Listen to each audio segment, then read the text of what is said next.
Tháinig deir le tréimhse bucht na Mhí sa tre Lidl nuair lí caildar iad an deir seachtain na sicate. Geird le Áth Cliath có scóir bhaint amach an eile le precláirige tarach mád gard van tabla iad. Ciúcha a bheith ar bhór lesa tris bouta cúig. Bhí Mhí-0-9 sláán agus Saor Dolan is Stát Parnell don ceann seo. Bhí le Shellavagoni tucha siad amach an Dí Clóide Millington.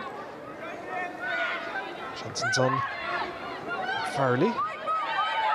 Gadera, leis an Dasol, chuirteach an tónig Kerry Cole, é sin Harran Chasnawn, dígras an immert an tónig an Mhí.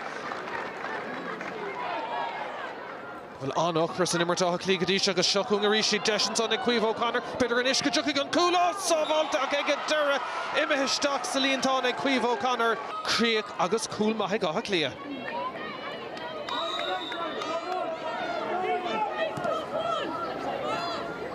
Spás crutha leistigh agus beidir goil chance ar cúil eile an son Kate Sullivan garage taco pass teach sa leir deis agus tá sé críochna ag Carla Rowe. Siad gírig dálisteach níos fuide third fifth score agus Ciara Smith duna den bhirt ar chlár na scóir sa chéad le dóibh. Chance inis ag an Mhí an count-on Seora isteach ag Marion Farley.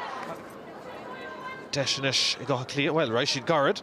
Tuach ar an aspeidir tí Tyrrell, Dinna Godain agus deisinis glúiseach má seanna clachta a bagóla an son ag Hannah Tyrrell agus Áth Cliath agus sin clisteacht agus scórma.